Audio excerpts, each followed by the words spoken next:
Alice's Adventures in Wonderland by Lewis Carroll. Chapter 1. Down the Rabbit Hole. Alice was beginning to get very tired of sitting by her sister on the bank and of having nothing to do. Once or twice she had peeped into the book her sister was reading, but it had no pictures or conversations in it. And what is the use of a book, thought Alice, without pictures or conversations? So she was considering in her own mind, as well as she could, for the hot day made her feel very sleepy and stupid, whether the pleasure of making a daisy chain would be worth the trouble of getting up and picking the daisies, when suddenly a white rabbit with pink eyes ran close by her. There was nothing so very remarkable in that, nor did Alice think it so very much out of the way to hear the rabbit say to itself, oh dear, I shall be late." When she thought it over afterwards, it occurred to her that she ought to have wondered at this, but at the time it all seemed quite natural. But when the rabbit actually took a watch out of its waistcoat pocket and looked at it and then hurried on, Alice started to her feet, for it flashed across her mind that she had never before seen a rabbit with either a waistcoat pocket or a watch to take out of it, and burning with curiosity, she ran across the field after it, and fortunately was just in time to see it pop down a large rabbit hole under the hedge. In another moment down went Alice after it, never once considering how in the world she was to get out again. The rabbit hole went straight on like a tunnel for some way, and then dipped suddenly down, so suddenly that Alice had not a moment to think about stopping herself before she found herself falling down a very deep well. Either the well was very deep or she fell very slowly, for she had plenty of time as she went down to look about her and to wonder what was going to happen next. First, she tried to look down and make out what she was coming to, but it was too dark to see anything. Then she looked at the sides of the well and noticed that they were filled with cupboards and bookshelves. Here and there she saw maps and pictures hung upon pegs. She took down a jar from one of the shelves as she passed. It was labeled Orange Marmalade, but to her great disappointment, it was empty. She did not like to drop the jar for fear of killing somebody, so managed to put it into one of the cupboards as she fell past it. Well, thought Alice to herself, after such a fall as this, I shall think nothing of tumbling downstairs. How brave they'll all think me at home. Why, I wouldn't say anything about it, even if I fell off the top of the house, which was very likely true. Down, down, down. Would the fall never come to an end? I wonder how many miles I've fallen by this time, she said aloud. I must be getting somewhere near the center of the earth. Let me see. That would be 4,000 miles down, I think. For you see, Alice had learned several things of this sort in her lessons in the schoolroom. And though this was not a very good opportunity for showing off her knowledge, as there was no one to listen to her, still, it was good practice to say it over. Yes, that's about the right distance. But then I wonder what latitude or longitude I've got to. Alice had no idea what latitude was, or longitude either, but thought they were nice, grand words to say. Presently she began again. I wonder if I shall fall right through the earth. How funny it'll seem to come out among the people that walk with their heads downward. The antipathies, I think. She was rather glad there was no one listening this time, as it didn't sound at all the right word. But I shall have to ask them what the name of the country is, you know. Please, ma'am, is this New Zealand or Australia? And she tried to curtsy as she spoke. Fancy curtsying as you're falling through the air. Do you think you could manage it? And what an ignorant little girl she'll think me for asking. No, it'll never do to ask. Perhaps I shall see it written up somewhere. Down, down, down. There was nothing else to do, so Alice began talking again. Dinah'll miss me very much tonight, I should think. Dinah was the cat. I hope they'll remember her saucer of milk at tea time. Dinah, my dear, I wish you were down here with me. There are no mice in the air, I'm afraid, but you might catch a bat, and that's very like a mouse, you know. But do cats eat bats, I wonder?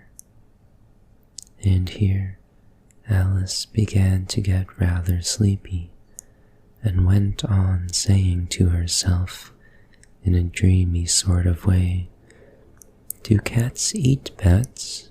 Do cats eat bats? And sometimes, do bats eat cats? For, you see, as she couldn't answer either question, it didn't much matter which way she put it. She felt that she was dozing off, and had just begun to dream that she was walking hand in hand with Dinah, and saying to herself very earnestly, Now, Dinah, tell me the truth. Did you ever eat a bat? When suddenly, thump, thump, down she came upon a heap of sticks and dry leaves, and the fall was over. Alice was not a bit hurt, and she jumped up onto her feet in a moment. She looked up, but it was all dark overhead. Before her was another long passage, and the white rabbit was still in sight, hurrying down it. There was not a moment to be lost.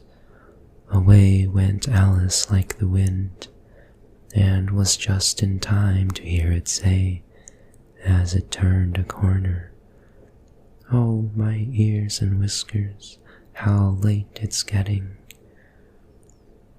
She was close behind it when she turned the corner, but the rabbit was no longer to be seen. She found herself in a long, low hall, which was lit up by a row of lamps hanging from the roof. There were doors all round the hall, but they were all locked, and when Alice had been all the way down one side and up the other, trying every door, she walked sadly down the middle, wondering how she was ever to get out again. Suddenly, she came upon a three-legged table, all made of solid glass. There was nothing on it except a tiny golden key, and Alice's first thought was that it might belong to one of the doors of the hall, but alas, either the locks were too large or the key was too small, but at any rate, it would not open any of them. However, on the second time round, she came upon a low curtain she had not noticed before, and behind it was a little door about 15 inches high. She tried the little golden key in the lock, and to her great delight, it fitted. Alice opened the door and found that it led into a small passage, not much larger than a rat hole. She knelt down and looked along the passage into the loveliest garden you ever saw. How she longed to get out of that dark hall and wander about among those beds of bright flowers and those cool fountains. But she could not even get her head through the doorway. And even if my head would go through, thought poor Alice, it would be of very little use without my shoulders. Oh, how I wish I could shut up like a telescope. I think I could, if I only knew how to begin. For, you see, so many out-of-the-way things had happened lately that Alice had begun to think that very few things indeed were really impossible. There seemed to be no use in waiting by the little door, so she went back to the table, half hoping she might find another key on it, or, at any rate, a book of rules for shutting people up like telescopes. This time she found a little bottle on it, which certainly was not here before, said Alice, and round the neck of the bottle was a paper label with the words, "Drink me," beautifully printed on it in large letters. It was all very well to say, "Drink me," but the wise little Alice was not going to do that in a hurry. "No, I'll look first," she said, "and see whether it's marked poison or not." For she had read several nice little histories about children who had got burnt and eaten up by wild beasts and unpleasant things, all because they would not remember the simple rules their friends had taught them, such as that a red-hot poker will burn you if you hold it too long, and that if you cut your finger very deeply with a knife, it usually bleeds, and she had never forgotten that if you drink much from a bottle labeled poison, it is almost certain to disagree with you sooner or later. However, this bottle was not marked poison, so Alice ventured to taste it, and finding it very nice, it had, in fact, a sort of mixed flavor of cherry tart, custard, pineapple, roast turkey, toffee, and hot buttered toast. She very soon finished it off. "What a curious feeling," said Alice. "I must be shutting up like a telescope." And so it was indeed. She was now only 10 inches high, and her face brightened up at the thought that she was now the right size for going through the little door into that lovely garden. First, however, she waited for a few minutes to see if she was going to shrink any further. She felt a little nervous about this, for it might end, you know, said Alice to herself, in my going out altogether, like a candle. I wonder what I should be like then. And she tried to fancy what the flame of a candle is like after the candle is blown out, for she could not remember ever having seen such a thing. After a while, finding that nothing more happened, she decided on going into the garden at once. But, alas for poor Alice, when she got to the door, she found she had forgotten the little golden key, and when she went back to the table for it, she found she could not possibly reach it. She could see it quite plainly through the glass, and she had tried her best to climb up one of the legs of the table, but it was too slippery, and when she had tired herself out with trying, the poor little thing sat down and cried. "Come, there's no use in crying like that," said Alice to herself, rather sharply. "I advise you to leave off this minute." She generally gave herself very good advice, though she very seldom followed it, and sometimes she scolded herself so severely as to bring tears into her eyes. And once, she remembered trying to box her own ears for having cheated herself in a game of croquet. She was playing against herself, for this curious child was very fond of pretending to be two people. But it's no use now, thought poor Alice, to pretend to be two people. Why, there's hardly enough of me left to make one respectable person. Soon her eye fell on a little glass box that was lying under the table.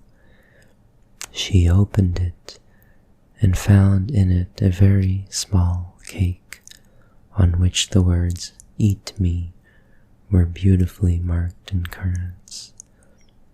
"Well, I'll eat it," said Alice, "and if it makes me grow larger, I can reach the key. And if it makes me grow smaller, I can creep under the door.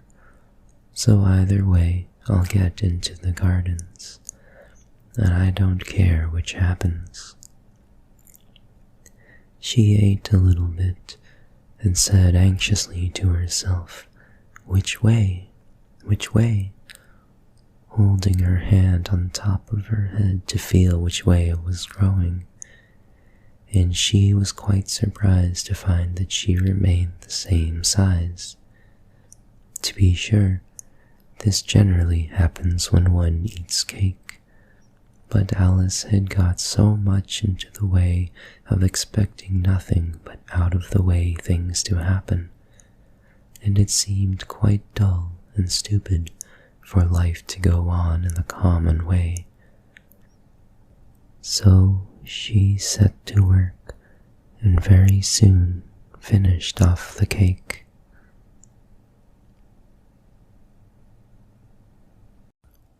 Chapter 2. The Pool of Tears. "Curiouser and curiouser," cried Alice. She was so much surprised that for the moment she quite forgot how to speak good English. "Now I'm opening out like the largest telescope that ever was. Goodbye, feet." For when she looked down at her feet, they seemed to be almost out of sight, they were getting so far off. "Oh, my poor little feet, I wonder who will put on your shoes and stockings for you now, dears. I'm sure I shan't be able. I shall be a great deal too far off to trouble myself about you. You must manage the best way you can. But I must be kind to them," thought Alice, "or perhaps they won't walk the way I want to go. Let me see, I'll give them a new pair of boots every Christmas." And she went on planning to herself how she would manage it. They must go by the carrier, she thought, and how funny it'll seem, sending presents to one's own feet, and how odd the directions will look.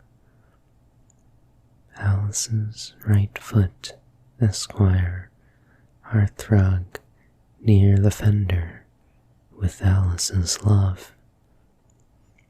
Oh dear, what nonsense I'm talking. Just then, her head struck against the roof of the hall. In fact, she was now more than 9 feet high, and she at once took up the little golden key and hurried off to the garden door. Poor Alice! It was as much as she could do, lying down on one side to look through the garden with one eye, but to get through was more hopeless than ever. She sat down and began to cry again. "You ought to be ashamed of yourself," said Alice, "a great girl like you." She might well say this, to go on crying in this way. Stop this moment, I tell you. But she went on all the same, shedding gallons of tears, until there was a large pool all round her, about 4 inches deep and reaching half down the hall. After a time, she heard a little pattering of feet in the distance, and she hastily dried her eyes to see what was coming. It was the White Rabbit returning, splendidly dressed, with a pair of white kid gloves in one hand and a large fan in the other. He came trotting along in a great hurry, muttering to himself as he came, "Oh, the Duchess, oh, won't she be savage if I've kept her waiting?" Alice felt so desperate that she was ready to ask help of anyone. So, when the rabbit came near her, she began in a low, timid voice, "If you please, sir." The rabbit started violently, dropping the white kid gloves and the fan, and scurried away into the darkness as hard as he could go. Alice took up the fan and gloves, and, as the hall was very hot, she kept fanning herself all the time she went on talking. Dear, dear, how queer everything is today. And yesterday things went on just as usual. I wonder if I've been changed in the night. Let me think. Was I the same when I got up this morning? I almost think I can remember feeling a little different. But if I'm not the same, the next question is, who in the world am I? Ah, that's the great puzzle. And she began thinking over all the children she knew that were of the same age as herself, to see if she could have been changed for any of them. I'm sure I'm not Ada, she said, for her hair goes in such long ringlets, and mine doesn't go in ringlets at all. And I'm sure I can't be Mabel, for I know all sorts of things, and she knows such a very little. Besides, she is she, and I am I, and, oh dear, how puzzling it all is. I'll try if I know all the things I used to know. Let me see. 4 times 5 is 12, and 4 times 6 is 13, and 4 times 7 is... Oh dear, I shall never get to 20 at that rate. However, the multiplication table doesn't signify. Let's try geography.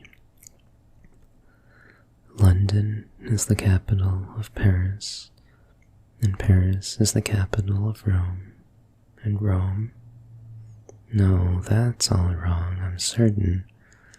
I must have been changed for Mabel. I'll try and say, how doth the little... And she crossed her hands on her lap as if she were saying lessons, and began to repeat it.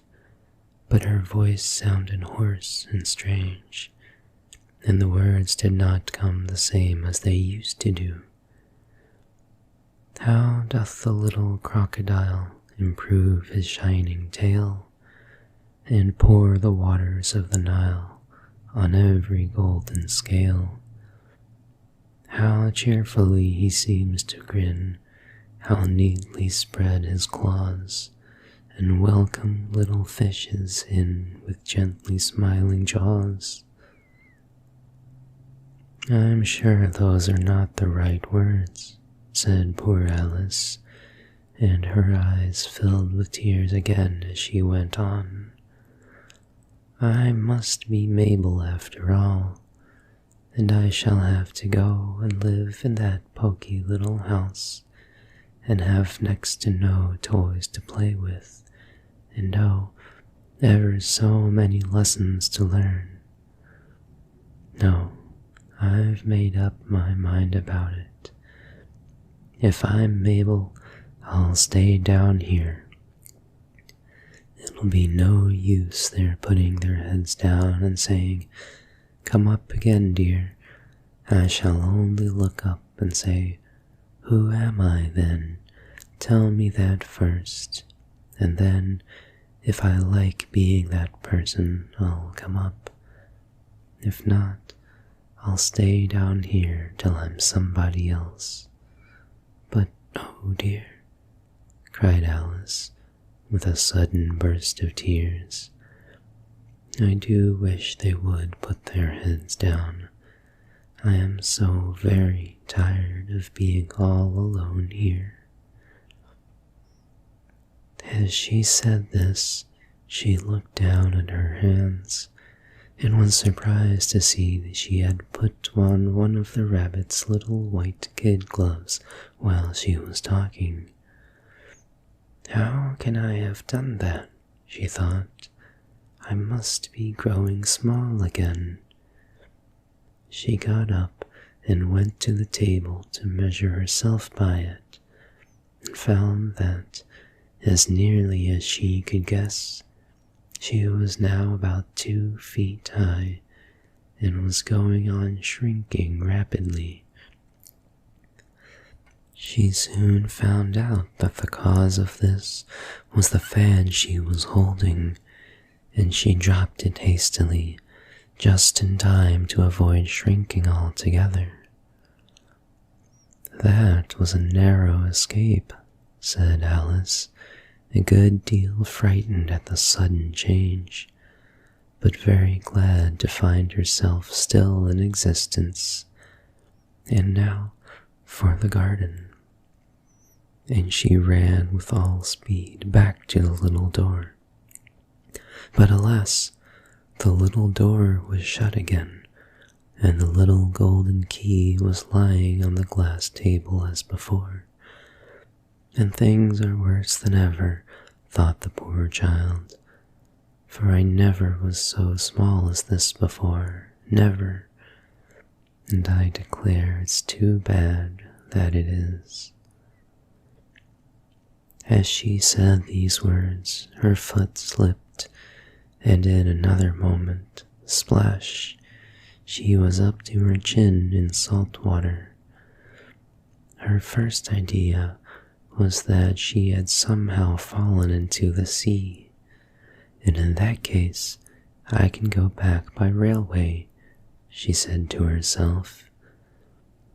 Alice had been to the seaside once in her life, and had come to the general conclusion that wherever you go to on the English coast, you find a number of bathing machines in the sea, some children digging in the sand with wooden spades, then a row of lodging houses, and behind them a railway station.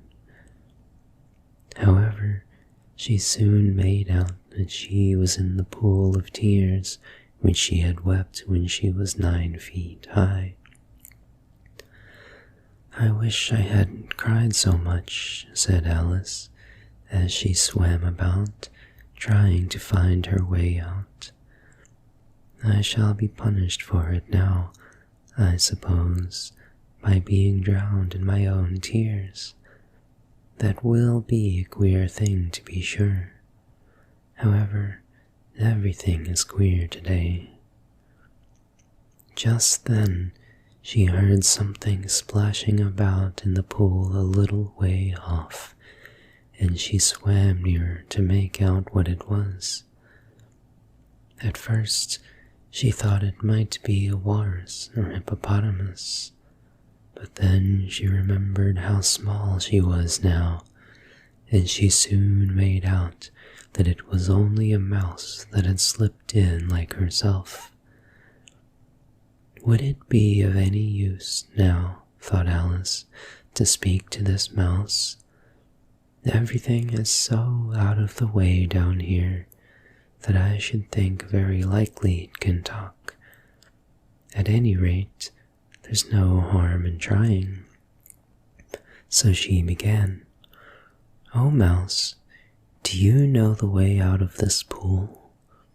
I am very tired of swimming about here, oh Mouse." Alice thought this might be the right way of speaking to a mouse. She had never done such a thing before, but she remembered having seen in her brother's Latin grammar, a mouse, of a mouse, to a mouse, a mouse, oh mouse.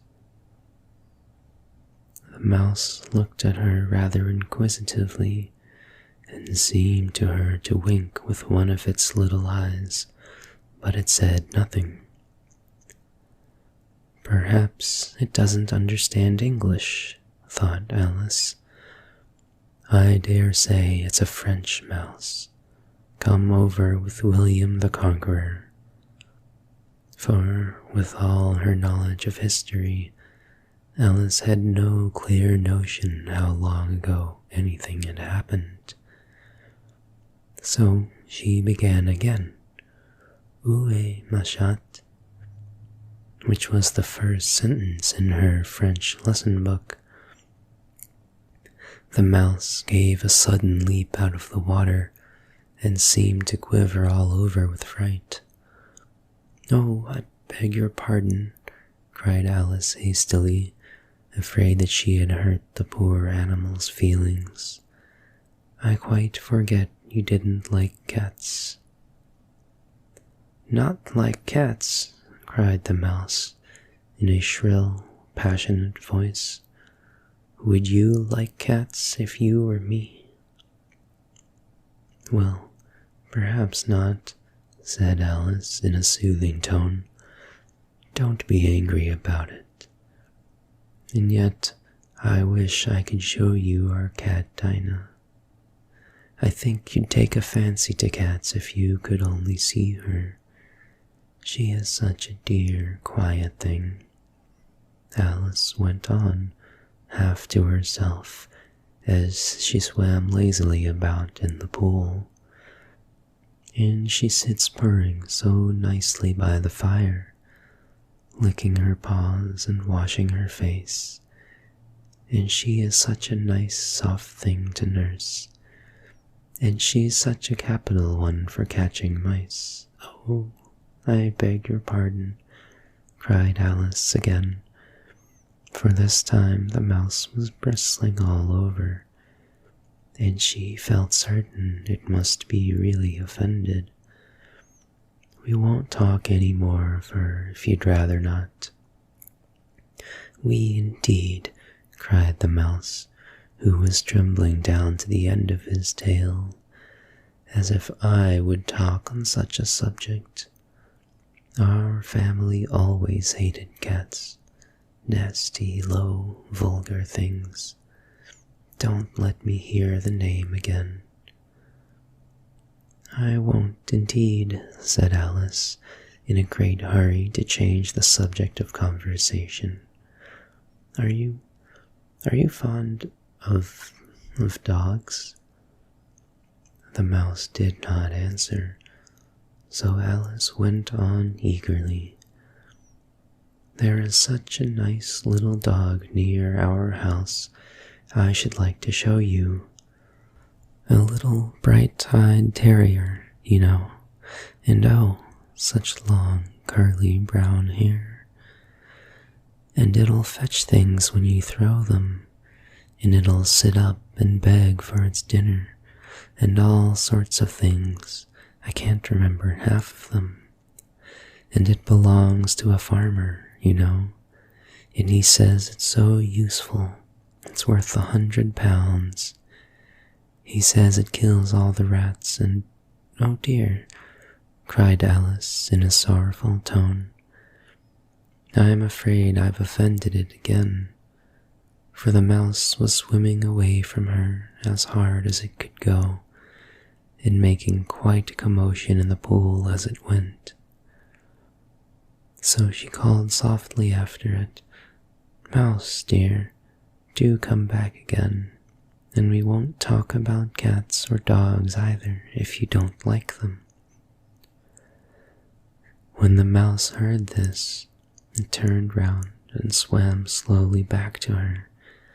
Its face was quite pale, with passion, Alice thought, and it said in a low, trembling voice, "Let us get to the shore, and then I'll tell you my history, and you'll understand why it is I hate cats and dogs."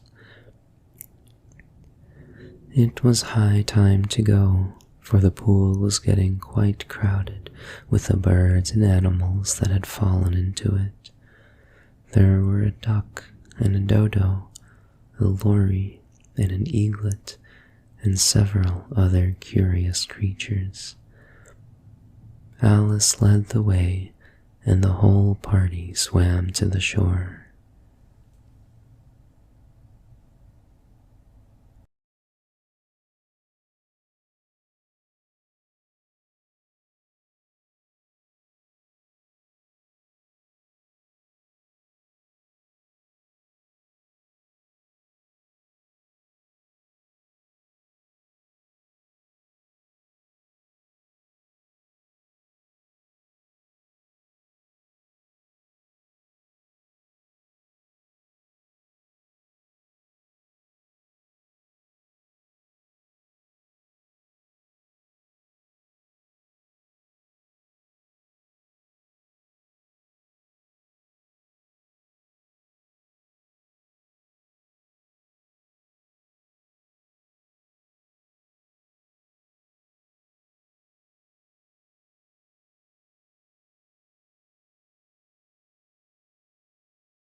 Chapter 3.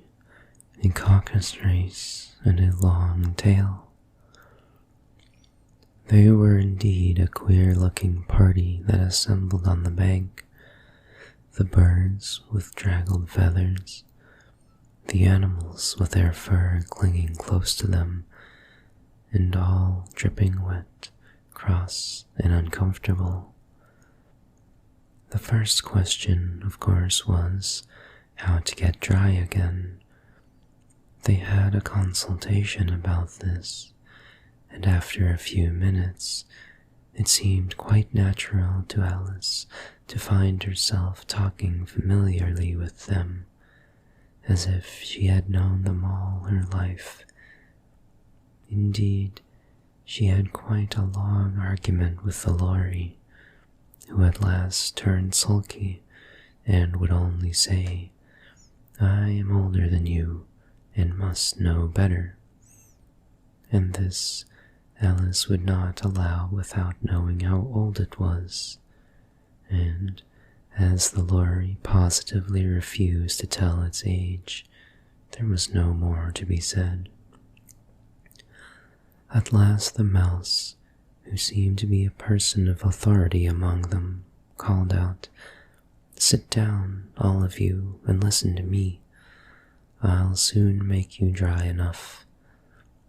They all sat down at once in a large ring, with the mouse in the middle. Alice kept her eyes anxiously fixed on it, for she felt sure she would catch a bad cold if she'd not get dry very soon. "Ahem," said the mouse with an important air. "Are you all ready? This is the driest thing I know. Silence all around, if you please." William the Conqueror, whose cause was favored by the Pope, was soon submitted to by the English, who wanted leaders, and had been of late much accustomed to usurpation and conquest. Edwin and Morcar, the Earls of Mercia and Northumbria. "Ah," said the Lory with a shiver. "I beg your pardon," said the mouse, frowning, but very politely. "Did you speak?" "Not I," said the Lory hastily. "I thought you did," said the mouse. "I proceed. Edwin and Morcar, the Earls of Mercia, Northumbria, declared for him, and even Stigand, the patriotic Archbishop of Canterbury, found it advisable." "Found what?" said the duck. "Found it," the mouse replied rather crossly. "Of course you know what it means." "I know what it means well enough when I find a thing," said the duck.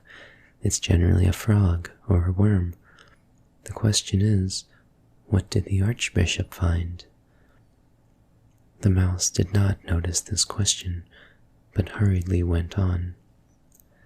"Found it advisable to go with Edgar Atheling to meet William and offer him the crown. William's conduct at first was moderate, but the insolence of his Normans— How are you getting on now, my dear?" it continued, turning to Alice as it spoke.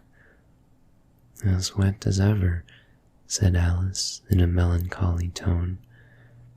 "It doesn't seem to dry me at all." "In that case," said the Dodo solemnly, rising to his feet, "I move that the meeting adjourn for the immediate adoption of more energetic remedies." "Speak English," said the eaglet. "I don't know the meaning of half those long words, and, what's more, I don't believe you do either."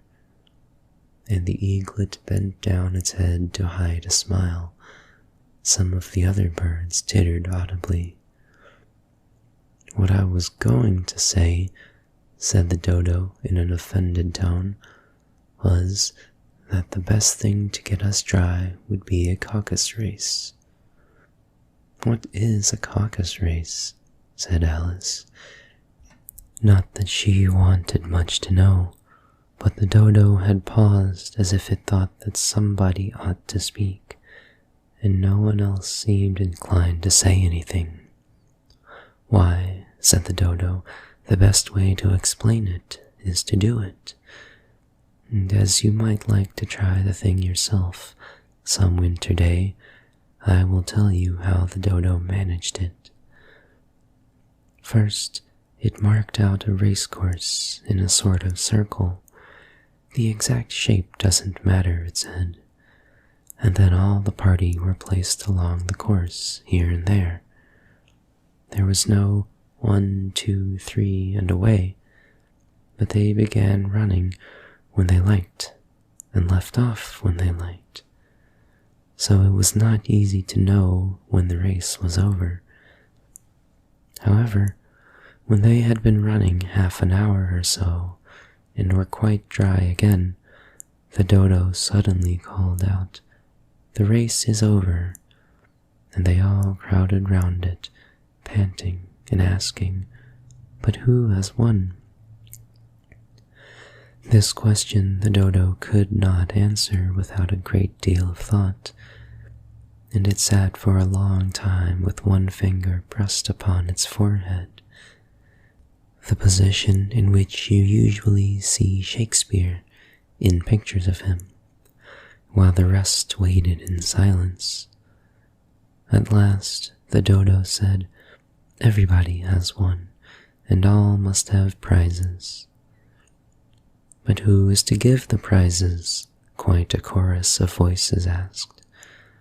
"Why, she, of course," said the dodo, pointing to Alice with one finger, and the whole party at once crowded round her, calling out in a confused way, "Prizes, prizes." Alice had no idea what to do, and in despair she put her hand in her pocket and pulled out a box of comfits. Luckily, the salt water had not got into it, and handed them round as prizes. There was exactly one apiece all round. "But she must have a prize herself, you know," said the mouse. "Of course," the dodo replied very gravely. "What else have you got in your pocket?" he went on, turning to Alice. "Only a thimble," said Alice sadly. "Hand it over here," said the dodo. Then they all crowded round her once more, while the dodo solemnly presented the thimble, saying, "We beg your acceptance of this elegant thimble." And when it had finished this short speech, they all cheered. Alice thought the whole thing very absurd, but they all looked so grave that she did not dare to laugh, and, as she could not think of anything to say, she simply bowed and took the thimble, looking as solemn as she could. The next thing was to eat the comfits. This caused some noise and confusion, and the large birds complained that they could not taste theirs. The small ones choked and had to be patted on the back. However, it was over at last, and they sat down again in a ring and begged the mouse to tell them something more. "You promised to tell me your history, you know," said Alice, "and why it is you hate C and D," she added in a whisper, half afraid that it would be offended again. "Mine is a long and a sad tale," said the mouse, turning to Alice and sighing.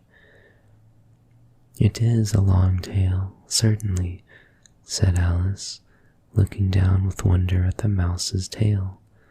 "But why do you call it sad?" And she kept on puzzling about it while the mouse was speaking, so that her idea of the tale was something like this. Fury said to a mouse that he met in the house, "Let us both go to law, I will prosecute you. Come, I'll take no denial, we must have a trial, for really this morning I've nothing to do." Said the mouse to the cur, "Such a trial, dear sir, with no jury or judge would be wasting our breath." "I'll be judge, I'll be jury," said cunning old Fury. "I'll try the whole cause and condemn you to death." "You are not attending," said the mouse to Alice severely. "What are you thinking of?" "I beg your pardon," said Alice very humbly. "You had got to the fifth bend, I think?" "I had not," cried the mouse, sharply and very angrily. "A knot," said Alice, always ready to make herself useful, and looking anxiously about her. "Oh, do let me help to undo it." "I shall do nothing of the sort," said the mouse, getting up and walking away. "You insult me by talking such nonsense." "I didn't mean it," pleaded poor Alice, "but you're so easily offended, you know." The mouse only growled in reply. "Please come back and finish your story," Alice called after it, and the others all joined in chorus. "Yes, please do." But the mouse only shook its head impatiently and walked a little quicker. "What a pity it wouldn't stay," sighed the Lory, as soon as it was quite out of sight, and an old crab took the opportunity of saying to her daughter, "Ah, my dear, let this be a lesson to you never to lose your temper." "Hold your tongue, Ma," said the young crab, a little snappishly. "You're enough to try the patience of an oyster." "I wish I had our Dinah here, I know I do," said Alice aloud, addressing nobody in particular. "She'd soon fetch it back." "And who is Dinah, if I might venture to ask the question?" said the Lory. Alice replied eagerly, for she was always ready to talk about her pet. "Dinah's our cat, and she's such a capital one for catching mice you can't think. And oh, I wish you could see her after the birds. Why, she'll eat a little bird as soon as look at it." This speech caused a remarkable sensation among the party. Some of the birds hurried off at once. One old magpie began wrapping itself up very carefully, remarking, "I really must be getting home. The night air doesn't suit my throat." And a canary called out in a trembling voice to its children, "Come away, my dears. It's high time you were all in bed." On various pretexts, they all moved off, and Alice was soon left alone. "I wish I hadn't mentioned Dinah," she said to herself in a melancholy tone. "Nobody seems to like her down here, and I'm sure she's the best cat in the world. Oh, my dear Dinah, I wonder if I shall ever see you any more." And here poor Alice began to cry again, for she felt very lonely and low-spirited. In a little while, however, she again heard a little pattering of footsteps in the distance, and she looked up eagerly, half hoping that the mouse had changed his mind and was coming back to finish his story. Chapter 4. The rabbit sends in a little bill. It was the white rabbit, trotting slowly back again, and looking anxiously about as it went, as if it had lost something, and she heard it muttering to itself, "The Duchess, the Duchess, oh my dear paws, oh my fur and whiskers, she'll get me executed, as sure as ferrets are ferrets. Where can I have dropped them, I wonder?" Alice guessed in a moment that it was looking for the fan and the pair of white kid gloves, and she very good-naturedly began hunting about for them, but they were nowhere to be seen. Everything seemed to have changed since her swim in the pool, and the great hall, with the glass table and the little door, had vanished completely. Very soon the rabbit noticed Alice as she went hunting about, and called out to her in an angry tone, "Why, Mary Ann, what are you doing out here?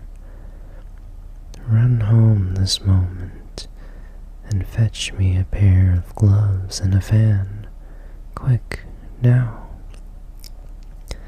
And Alice was so much frightened that she ran off at once in the direction it pointed to, without trying to explain the mistake it had made.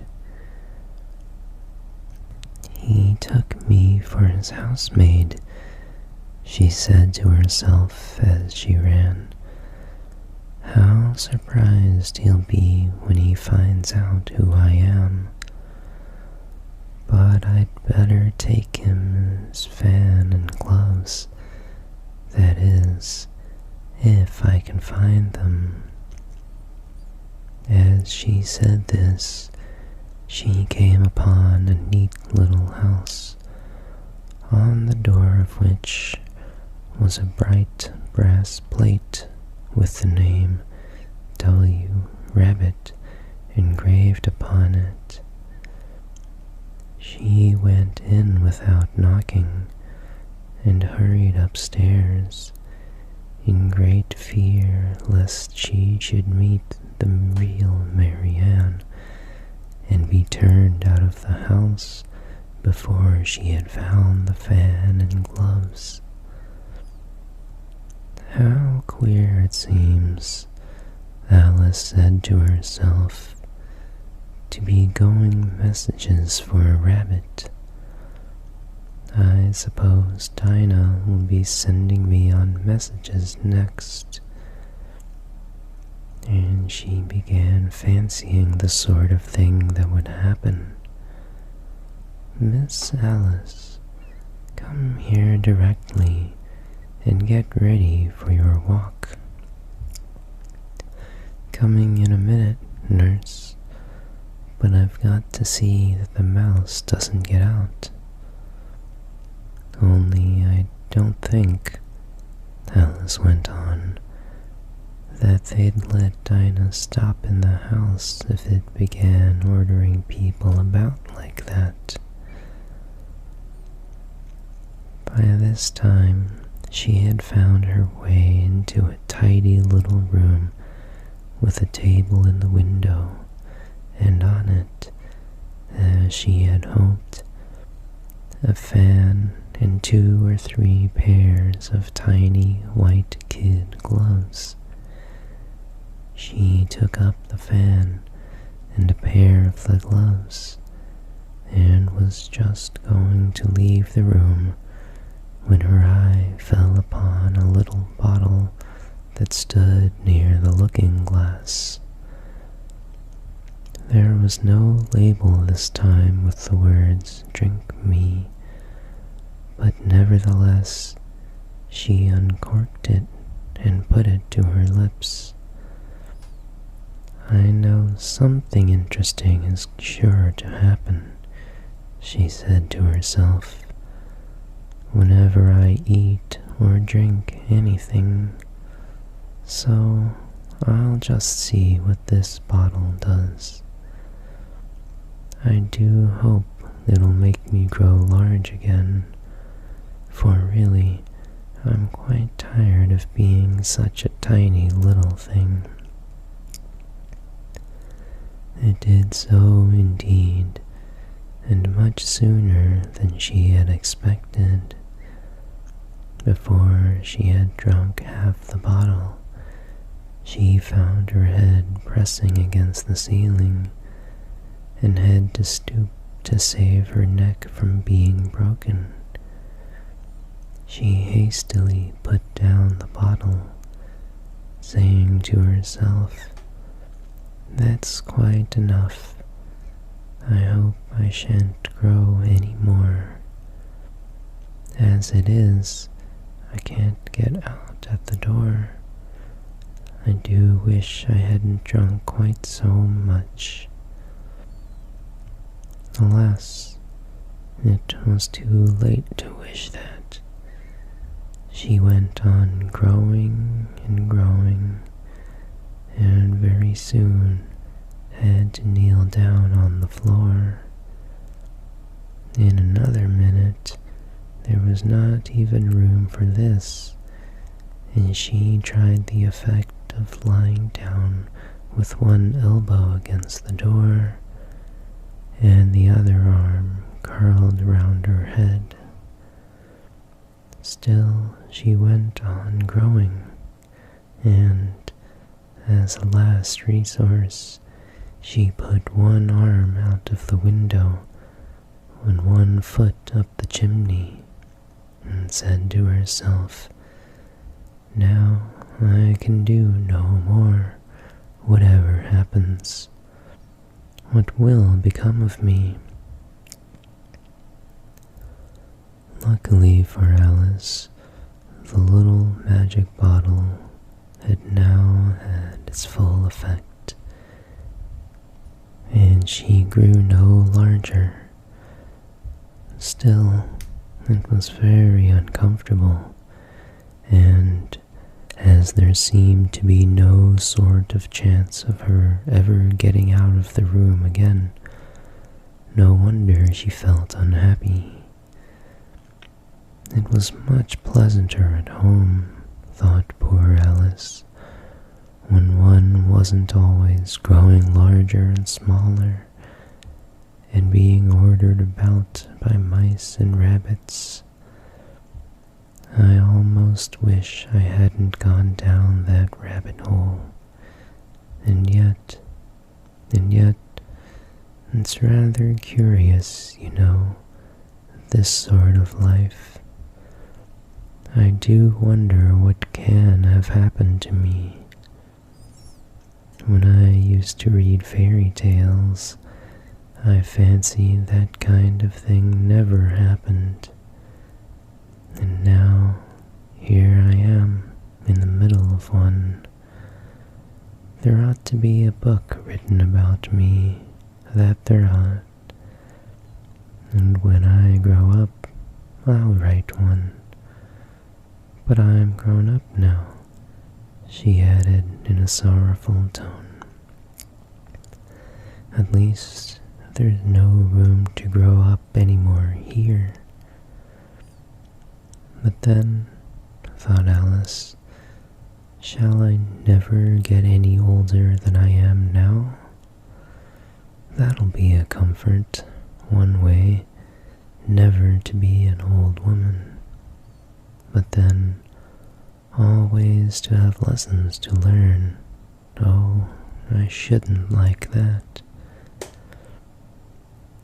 "Oh, you foolish Alice," she answered herself. "How can you learn lessons here? Why, there's hardly room for you, and no room at all for any lesson books."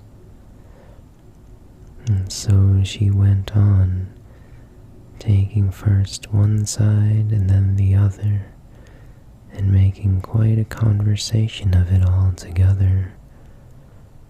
But after a few minutes, she heard a voice outside and stopped to listen. "Marianne, Marianne," said the voice, "fetch me my gloves this moment." Then came a little pattering of feet on the stairs.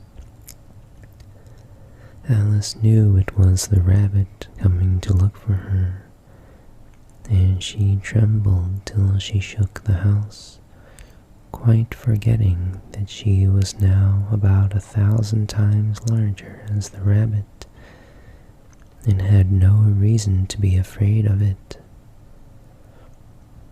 Presently, the rabbit came up to the door and tried to open it, but as the door opened inwards, and Alice's elbow was pressed hard against it, that attempt proved a failure.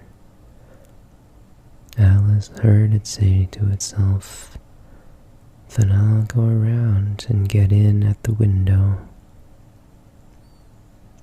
"That you won't," thought Alice, and after waiting till she fancied she heard the rabbit just under the window, she suddenly spread out her hand and made a snatch in the air.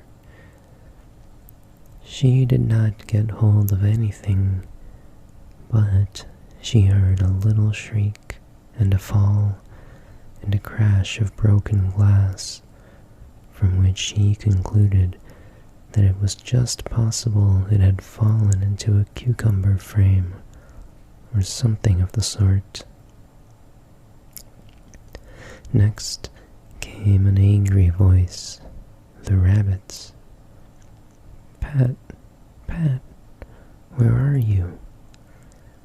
And then a voice she had never heard before. "Sure then, I'm here, digging for apples, Your Honor." "Digging for apples indeed," said the rabbit angrily. "Here, come and help me out of this." Sounds of more broken glass. "Now tell me, Pat, what's that in the window?" "Sure, it's an arm, Your Honor." "An arm, you goose. Who ever saw one that size? Why, it fills the whole window." "Sure it does, Your Honor, but it's an arm for all that." "Well, it's got no business there at any rate. Go and take it away." There was a long silence after this, and Alice could only hear whispers now and then, such as, "Sure, I don't like it, Your Honor, at all, at all." "Do as I tell you, you coward." And at last she spread her hand again and made another snatch in the air.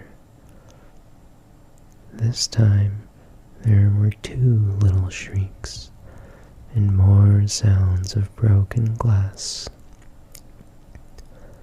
"What a number of cucumber frames there must be," thought Alice. "I wonder what they'll do next.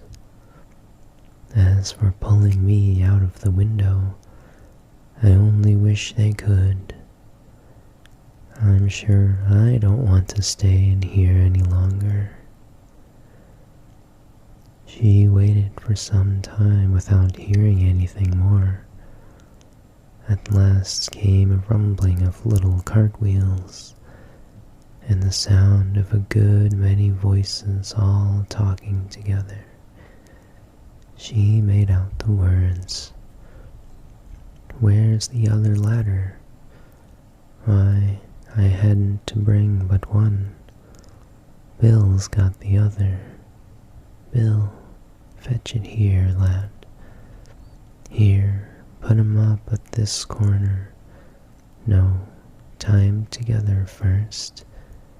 They don't reach half high enough yet. Oh, that'll do well enough. Don't be particular. Here, Bill, catch hold of this rope. Will the roof bear? Mind that loose slate. Oh, it's coming down, heads below. A loud crash. Now, who did that? It was Bill, I fancy. Who's to go down the chimney? Nay, I shan't. You do it. That I won't then. Bill's to go down. Here, Bill, the master says you're to go down the chimney. Oh, so Bill's got to come down the chimney, has he? Said Alice to herself. Shy, they seem to put everything upon Bill. I wouldn't be in Bill's place for a good deal. This fireplace is narrow, to be sure, but I think I can kick a little. She drew her foot as far down the chimney as she could, and waited till she heard a little animal. She couldn't guess of what sort it was, scratching and scrambling about in the chimney close above her. Then, saying to herself, "This is Bill," she gave one sharp kick and waited to see what would happen next. The first thing she heard was a general chorus of, "There goes Bill." Then the rabbit's voice along, "Catch him, you by the hedge." Then silence. Then another confusion of voices. "Hold up his head. Brandy, now, don't choke him. How was it, old fellow? What happened to you? Tell us all about it." Last came a little feeble, squeaking voice. "That's Bill," thought Alice. "Well, I hardly know. No more, thank ye, I'm better now. But I'm a deal too flustered to tell you. All I know is something comes at me like a jack-in-the-box, and up I goes like a skyrocket." "So you did, old fellow," said the others. "We must burn the house down," said the rabbit's voice, and Alice called out as loud as she could, "If you do, I'll set Dinah at you." There was a dead silence instantly, and Alice thought to herself, "I wonder what they will do next. If they had any sense, they'd take the roof off."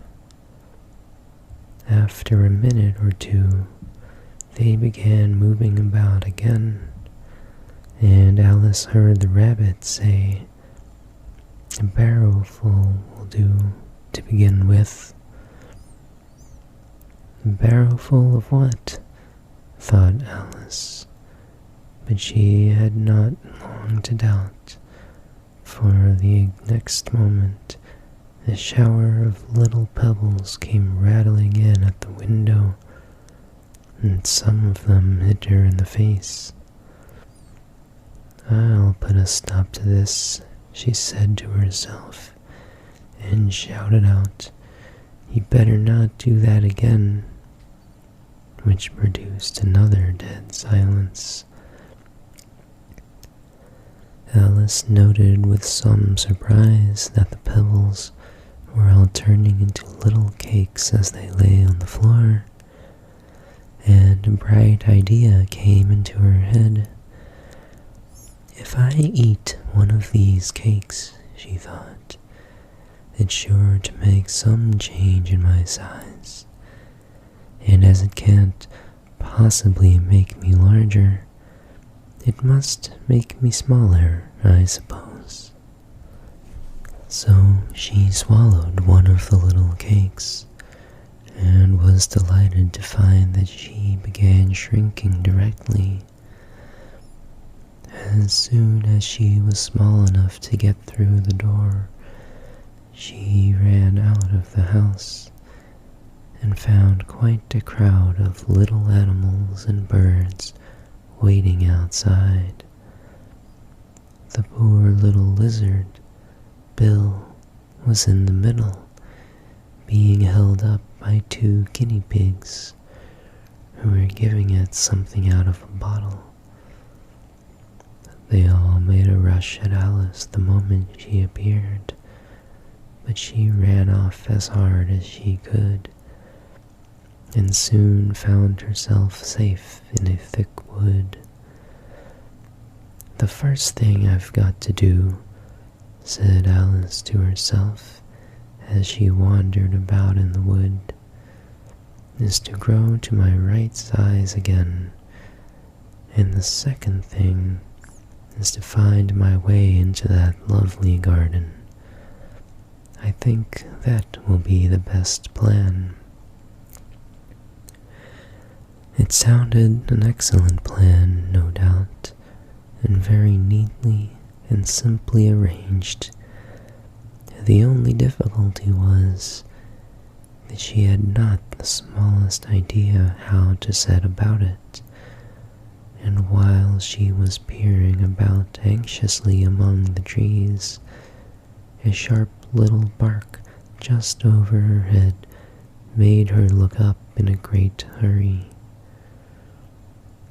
An enormous puppy was looking down at her with large, round eyes, and feebly stretching out one paw, trying to touch her. "Poor little thing," said Alice, in a coaxing tone, and she tried hard to whistle to it, but she was terribly frightened all the time at the thought that it might be hungry, in which case it would be very likely to eat her up in spite of all her coaxing. Hardly knowing what she did, she picked up a little bit of stick and held it out to the puppy, whereupon the puppy jumped into the air off all its feet at once, with a yelp of delight, and rushed at the stick and made believe to worry it. Then Alice dodged behind a great thistle to keep herself from being run over, and the moment she appeared on the other side, the puppy made another rush at the stick, and tumbled head over heels in its hurry to get hold of it. Then Alice, thinking it was very like having a game of play with a cart horse, and expecting every moment to be trampled under its feet, ran round the thistle again. Then the puppy began a series of short charges at the stick, running a very little way forwards each time and a long way back, and barking hoarsely all the while, till at last it sat down a good way off, panting, with its tongue hanging out of its mouth and its great eyes half shut. This seemed to Alice a good opportunity for making her escape, so she set off at once, and ran till she was quite tired and out of breath, until the puppy's bark sounded quite faint in the distance. And yet "What a dear little puppy it was," said Alice, as she leant against a buttercup to rest herself and fanned herself with one of the leaves. "I should have liked teaching tricks very much, if I'd only been the right size to do it. Oh dear, I'd nearly forgotten that I've got to grow up again. Let me see, how is it to be managed? I suppose I ought to eat or drink something or other, but the great question is, what?" The great question certainly was, what? Alice looked all around her at the flowers and the blades of grass, but she did not see anything that looked like the right thing to eat or drink under the circumstances. There was a large mushroom growing near her, about the same height as herself, and when she had looked under it, and on both sides of it, and behind it, it occurred to her that she might as well look and see what was on the top of it.